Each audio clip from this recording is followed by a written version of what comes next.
Hello students, इस session में हम लोग ये समझने वाले हैं कि फ़िज़िक्स हमारे लिए कितना इम्पॉर्टेंट है।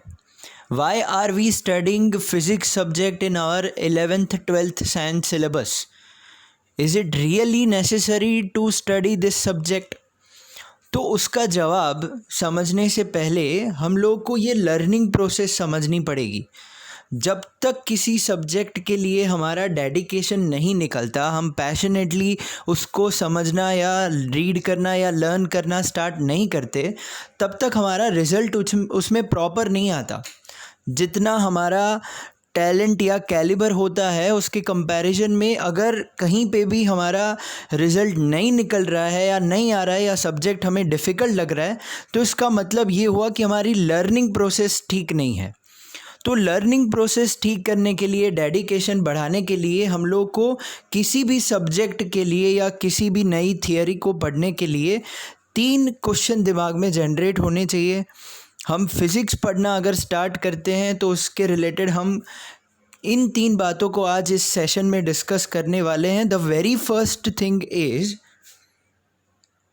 By whom will we learn? किसके पास से ये सब्जेक्ट हम सीखने वाले हैं? कौन हमें सिखाने वाला है? जो सिखाने वाला टीचर या कोच है, क्या हम उस पर भरोसा कर सकते हैं? क्या हम उसकी बातों को फॉलो कर सकते हैं? ये विश्वास स्टूडेंट और टीचर के बीच में जनरेट होना सबसे ज़रूरी है। This is the first thing. The second thing is, what will we learn? हम क्या सीखने वाले हैं? हम इस सब्जेक्ट से क्या सीखने वाले हैं? इस सब्जेक्ट में कौन से टॉपिक्स है, कौन सी ब्रांच है? क्या वो हमारे लिए इंटरेस्टिंग होगी? क्या वो हमें समझ आएगी? क्या हमें उसको पढ़ना पसंद आएगा या नहीं आएगा? ये सारे सवाल के जवाब। और उसके बाद the third thing is, why will we learn? हम फिज़िक्स क्यों पढ़ रहे हैं? ये सबसे बड़ा क्वेश्चन। तो इन क्वेश्चन का आंसर हम लोग देते जाएंगे और धीरे धीरे फिज़िक्स का इम्पोर्टेंस सीखते जाएंगे। सबसे पहला हमारा क्वेश्चन है, by whom will we learn? The very first question is, by whom will we learn? तो मैं मेरा इंट्रोडक्शन दे देता हूँ सबसे पहले। तो ये मेरे एजुकेशनल क्वालिफ़िकेशंस हैं। मैंने इंजीनियरिंग किया है मैकेनिकल ब्रांच से, उसके बाद मैंने बैचलर ऑफ एजुकेशन किया है, फिर मैंने मास्टर ऑफ एजुकेशन किया है जिसमें मुझे गोल्ड मेडल मिला है, और उसके बाद मैंने एक एंट्रेंस एग्ज़ाम दी है यूजीसी नेट, जिसका फुल फॉर्म है नेशनल एलिजिबिलिटी टेस्ट, जो प्रोफेसर्स की टेस्ट मानी जाती है, और उसको मैंने 98 परसेंटाइल से क्लियर किया है। The next thing, my experience. तो मैं इस फील्ड में 2012 से हूँ और अब तक मैंने 10 से ज़्यादा इंस्टीट्यूट्स में पढ़ा चुका हूँ और अप्रॉक्स बियॉन्ड 1500 प्लस स्टूडेंट्स को मैं पढ़ा चुका हूँ। मेरे जो मेन अचीवमेंट्स हैं इस फील्ड में, एक तो मैंने 37 रेफरेंस बुक, जिसको हम डाइजेस्ट बोल सकते हैं, फ़िज़िक्स के ऊपर 37 डाइजेस्ट्स लिख दी है। उसके बाद मुझे रिसेंटली 2019 में best national youngest physics teacher का अवार्ड भी मिला है, वो नेशनल अवार्ड है। और उसके बाद मुझे 3 अलग अलग इंटरनेशनल ऑर्गेनाइजेशंस ने करियर काउंसलर से सर्टिफाई भी किया है। तो ये मेरे क्वालिफ़िकेशंस हैं, ये मेरे बारे में मैंने बता दिया आप लोगों को। तो ये हमारा फर्स्ट क्वेश्चन का आंसर था, by whom will we learn? Now the next thing, आगे बढ़ते हैं। इंट्रोडक्शन टू फिज़िक्स मेरा सब्जेक्ट है, इसलिए मैं ये नहीं बता रहा हूँ, पर फिज़िक्स के बारे में एक सेंटेंस बहुत काफ़ी है जो मैं बोलूँगा, वो है, physics is king of all sciences. Science में हम 4 मेन सब्जेक्ट्स पढ़ते हैं, फिज़िक्स, केमिस्ट्री, बायोलॉजी और मैथ्स। इन चारों में से मैंने ऐसा लिखा है, physics is king of all sciences.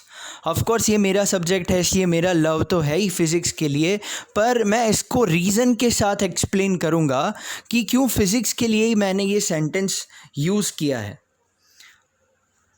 आगे बढ़ते हैं। सबसे पहले रीज़न के साथ हम लोग समझना स्टार्ट करते हैं। द वेरी फर्स्ट रीज़न, देखो, अगर मैथ्स के बारे में बात की जाए तो मैथ्स में बहुत ही कम थ्योरेटिकल कंटेंट होता है और बहुत ही ज़्यादा न्यूमेरिकल कंटेंट होता है। मैथ्स एक ऐसा सब्जेक्ट है जिसमें थियरी का यूज़ सिर्फ फार्मूला या इक्वेशन समझने के लिए होता है और उसको ज़्यादा अप्लाई किया जाता है न्यूमेरिकल में, तो बहुत ज़्यादा न्यूमेरिकल पोर्शन होता है और बहुत कम थ्योरेटिकल पोर्शन होता है। उसके बाद अगर हम केमिस्ट्री की बात करें तो उसमें बहुत ज़्यादा थ्योरेटिकल कंटेंट होता है और थोड़ा सा न्यूमेरिकल पोर्शन भी होता है, पर इतना ज़्यादा न्यूमेरिकल पोर्शन नहीं होता। हम लोग 80-20 या 85-15 के रेशियो में इसको बांट सकते हैं। There are numericals in chemistry subject but theoretical portion is very high. उसके बाद अगर बायोलॉजी की बात करें तो ज़्यादा डिस्कस करना ज़रूरी नहीं है, क्योंकि हम सबको पता है कि बायोलॉजी में 95+ पोर्शन उसका थ्योरेटिकल होता है और न्यूमेरिकल पोर्शन बहुत कम होता है। 11-12 साइंस के सिलेबस में तो इतना ज़्यादा न्यूमेरिकल पोर्शन होता भी नहीं है, तो पूरे का पूरा थ्योरेटिकल पोर्शन है, न्यूमेरिकल पोर्शन नेग्लिजिबल है ऐसा बोल सकते हैं। But if we consider this 3 subjects together, तो या तो उनमें न्यूमेरिकल पोर्शन ज़्यादा है या तो उनमें थ्योरेटिकल पोर्शन ज़्यादा है, दोनों ज़्यादा है ऐसा नहीं है। But if we compare this 3 subjects with physics has much theoretical content and much more numerical content. बहुत ज़्यादा थियोरेटिकल कंटेंट भी है, बहुत ज़्यादा थियोरेटिकल क्वेश्चंस भी आएंगे और बहुत ज़्यादा न्यूमेरिकल पोर्शंस भी आएगा। इसलिए एक तो ये सब्जेक्ट न्यूमेरिकल और थियरी दोनों बहुत ज़्यादा अमाउंट में अपने सिलेबस में इन्वॉल्व करता है, ये सबसे पहला रीज़न है। अब हम लोग नेक्स्ट रीजंस के लिए आगे बढ़ेंगे। तो फिज़िक्स में कौन से टाइप के क्वेश्चन आते हैं? सबसे पहले फिज़िक्स में डायग्राम और डायग्राम को एक्सप्लेन करने वाले क्वेश्चन आते हैं। जैसे बायोलॉजी में सबसे ज़्यादा क्वेश्चन इसी टाइप के होते हैं कि एक डायग्राम होता है। ऑब्वियसली फिज़िक्स के कंपैरिजन में बायोलॉजी के डायग्राम काफ़ी कॉम्प्लिकेटेड होते हैं, पर उसमें ये टाइप के क्वेश्चन आते हैं कि डायग्राम होते हैं और डायग्राम को एक्सप्लेन करना होता है। वैसे क्वेश्चन फिज़िक्स में आते हैं। नेक्स्ट डेरिवेशंस, मतलब राइडर थियोरम्स, अलग अलग टाइप के प्रूफ दैट वाले न्यूमेरिकल जो हम लोग मैथ्स में सॉल्व करते हैं, वैसे ही प्रूफ दैट वाली थियरीज जिसको हम डेरिवेशंस बोल सकते हैं, तो डेरिवेशन टाइप के क्वेश्चन भी फिज़िक्स में आते हैं। नेक्स्ट डिस्क्रिप्शंस, मतलब जैसे केमिस्ट्री में सबसे ज़्यादा क्वेश्चन इसी टाइप के होते हैं कि पैराग्राफ में या सेंटेंसेस में या स्टेटमेंट्स में या पॉइंट्स बना के लिखना और वर्ड्स में अपना आंसर प्रॉपर लेंथ के साथ रिप्रेजेंट करना, जिसको हम डिस्क्रिप्टिव आंसर बोलते हैं। तो डिस्क्रिप्टिव आंसर्स भी होते हैं फिज़िक्स में। और उसके बाद न्यूमेरिकल, जैसा केमिस्ट्री में थोड़ा पोर्शन और बहुत ज़्यादा मैथ्स का पोर्शन न्यूमेरिकल होता है, वैसा फिज़िक्स में आता है। तो बायोलॉजी टाइप के क्वेश्चन भी है, मैथ्स टाइप के क्वेश्चंस भी है और केमिस्ट्री की टाइप के क्वेश्चंस भी है। तो ये था हम लोग क्या सीखने वाले हैं फिज़िक्स में से, कैसे टाइप के क्वेश्चंस आएंगे। अब आगे बढ़ते हैं, हम लोग और एक रीज़न देखते हैं हमारे स्टेटमेंट रिलेटेड। सेकंड रीज़न, अब हम लोग बहुत सारी चीज़ें जिसका नॉलेज हमें नहीं होता है तो हम गूगल बाबा यूज़ करते हैं और हम लोग बहुत सारी चीज़ें सर्च करके उसको फॉलो करते हैं। अगर हम गूगल सर्च में ऐसा लिखेंगे फिज़िक्स इज़, तो गूगल हमें ऑप्शंस दिखाएगा, पॉसिबल ऑप्शंस जो सबसे ज़्यादा सर्च किया जाता है, या तो फिर गूगल मानता है उसको, वो पॉसिबल ऑप्शंस हमें दिखाई जाएंगे। तो ये देख सकते हैं हम लोग कि जब हम फिज़िक्स इज़ ऐसा लिखते हैं तो बहुत सारे ऑप्शंस दिखाई देते हैं, जिसमें एक दिखाई पड़ रहा है physics is the king of science. ये मैंने नहीं लिखा है, ये गूगल लिख के दे रहा है। तो गूगल बिलीव कर रहा है कि physics is the king of science. अब उसके बाद हमने सिर्फ इतना ही लिखा और ज़्यादा नहीं लिखा। We have only written in search tab search option physics is, और बाकी का गूगल ने बताया। अगर हम दूसरे सब्जेक्ट के बारे में देखते हैं,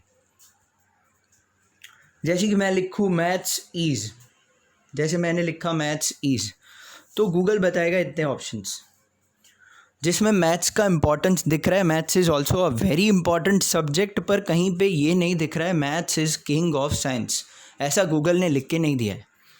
वैसे ही अगर हम लोग और किसी सब्जेक्ट के लिए देखें, for example if you look at chemistry is, तो उसके लिए गूगल इतने ऑप्शंस दिखाएगा हम लोग को।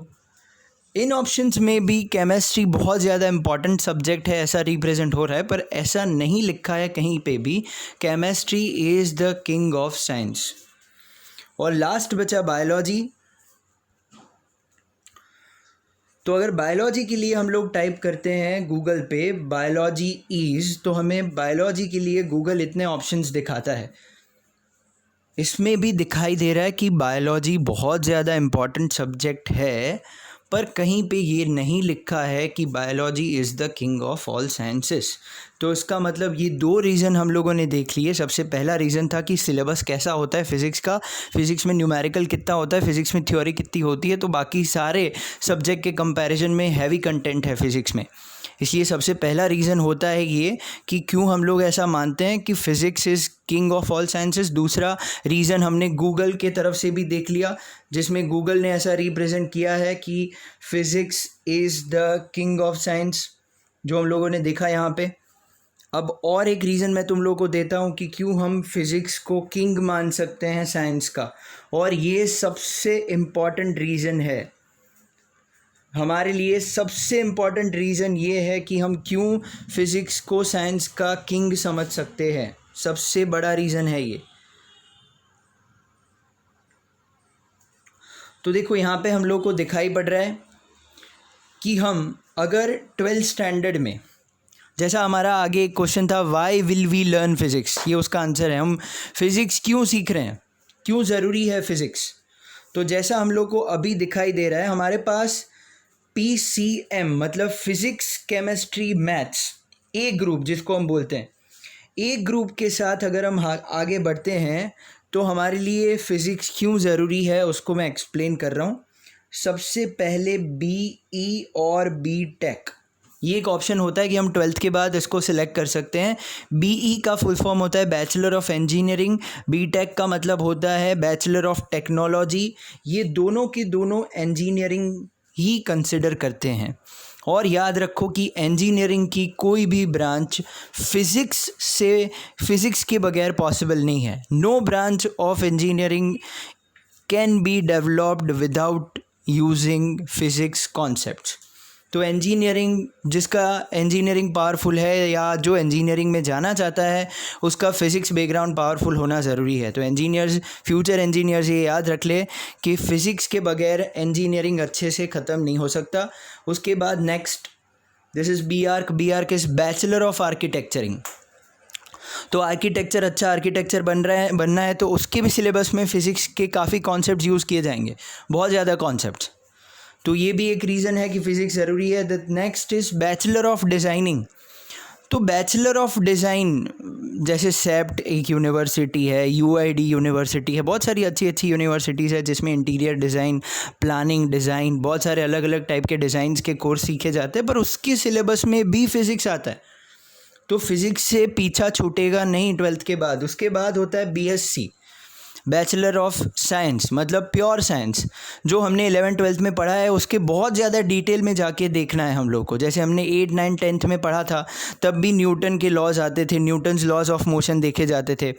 और उसके बाद जब हम लोगों ने 11th-12th में 11th स्टार्ट करेंगे तो उसमें भी न्यूटन्स लॉ आएंगे।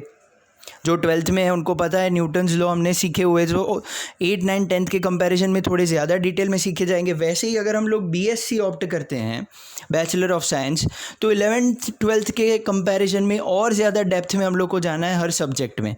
फिर हम चूज़ कर सकते हैं कि हम लोग को कौन से सब्जेक्ट के साथ मेनली BSc ख़त्म करना है, मैथ्स के साथ, फिज़िक्स के साथ, केमिस्ट्री के साथ या बायोलॉजी के साथ।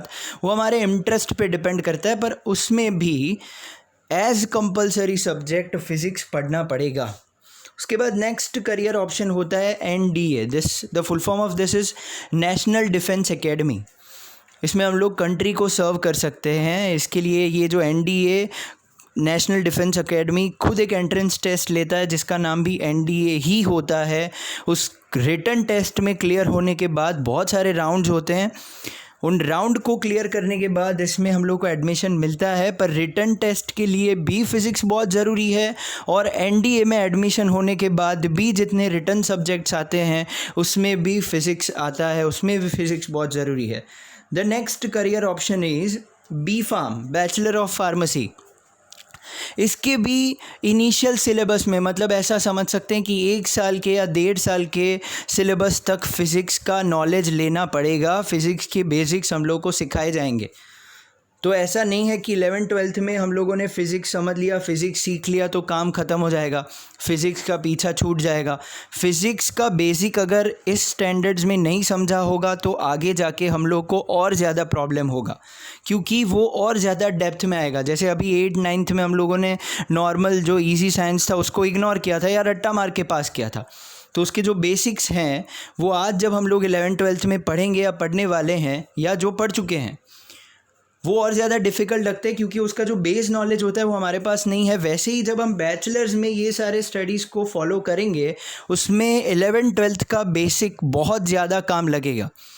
तो PCM के लिए मेरे ख्याल से सबको जवाब मिल गया होगा कि why is it necessary to understand physics in our 11th-12th syllabus. This is the first reason for a group students why will we learn physics. इसके अलावा अगर हम लोग ऑफ साइंस स्ट्रीम में एडमिशन लेते हैं, जैसे कि BBA bachelor of business administration, या फिर हम लोग एडमिशन लेते हैं BCA bachelor of computer applications, तो इन दोनों ब्रांच, ये दोनों ऑफ साइंस स्ट्रीम की ब्रांच है, ये कॉमर्स से भी जा सकते हैं। तो इसके लिए फ़िज़िक्स ज़रूरी नहीं है, इसलिए हमने इधर करियर ऑप्शन के तौर पे नहीं लिखा है उसको। इसके अलावा अगर हम लोग आगे बढ़ें, PCB मतलब बी ग्रुप के साथ कौन से हमारे लिए मेन करियर ऑप्शंस होते हैं, उसको अगर हम लोग समझें, main career options for B group students, तो सबसे पहले PCB के साथ जो करियर ऑप्शंस हैं वो हम लोग देखेंगे। PCB के साथ जो करियर ऑप्शंस हैं, फिज़िक्स केमिस्ट्री बायोलॉजी, मतलब बी ग्रुप के साथ जो करियर ऑप्शंस हैं वो हम लोग देखेंगे।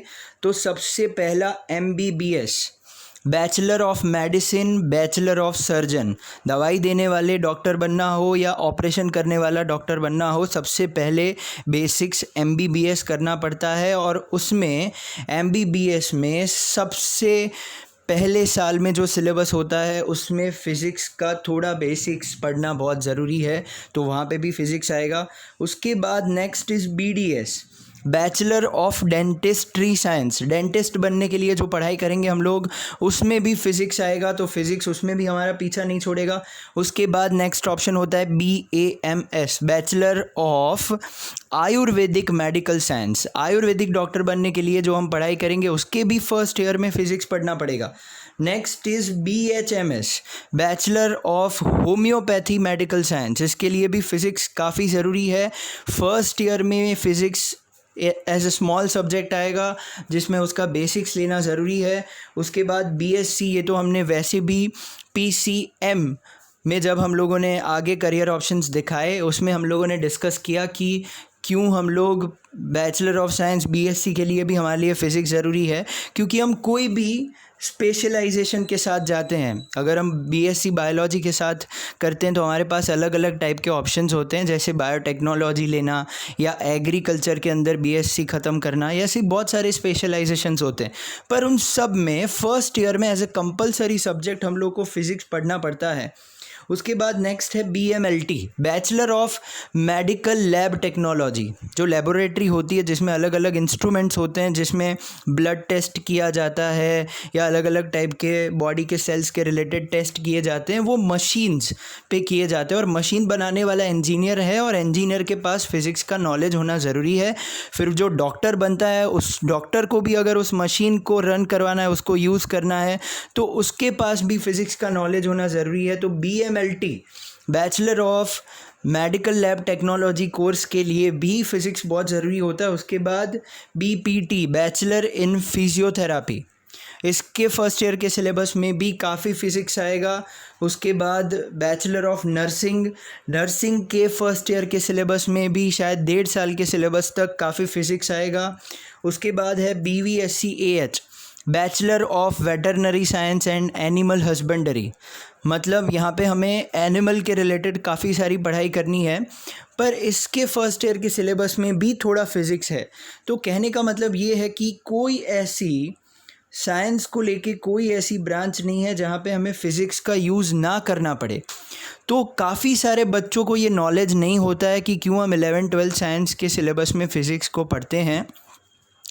क्यों वो ज़रूरी है हमारे लिए। बहुत सारे स्टूडेंट्स थियरीज़ को या न्यूमेरिकल को रट्टा मार लेते हैं, बोर्ड एग्ज़ाम ख़त्म कर देते हैं, पर नॉलेज प्रॉपर जो होना चाहिए वो नॉलेज नहीं होता, और आगे जाके कॉलेज के बैचलर के फर्स्ट ईयर में बहुत ज़्यादा दिक्कत हो जाती है, क्योंकि वो जो सिलेबस होता है वो इससे भी थोड़ा हायर सिलेबस होता है इन सब में।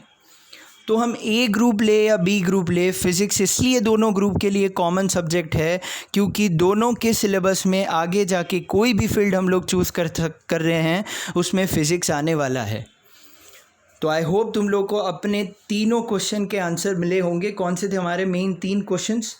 सबसे पहला था bye whom will we learn. The first was by whom will we learn, the second was what will we learn, and the third was why will we learn.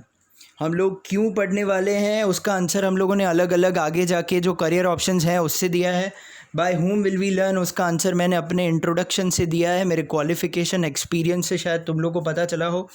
And the next is what will we learn. तो what will we learn में हमने comparison किया अलग अलग subject को कि कौन से सब्जेक्ट में ज़्यादा थियरी है, कौन से में न्यूमेरिकल है, पर फिज़िक्स में बहुत ज़्यादा थियरी और न्यूमेरिकल है। इसके अलावा व्हाट विल वी लर्न में क्या क्या टॉपिक्स हम लोग सीखने वाले हैं, क्या क्या टॉपिक्स पॉसिबल है, कौन से टॉपिक्स फ़िज़िक्स की पढ़ाई में आते हैं, वो हम लोग एक अलग सेशन लेके उसको समझ सकते हैं। आई होप मैंने जो समझाया तुम लोगों को फ़िज़िक्स का इम्पोर्टेंस तुम लोग को पता चला होगा, और आगे जाके तुम किसी के भी पास फ़िज़िक्स सीखोगे तो बहुत मन लगा के पैशनेटली और डेडिकेटली उसको पढ़ोगे। All the very best.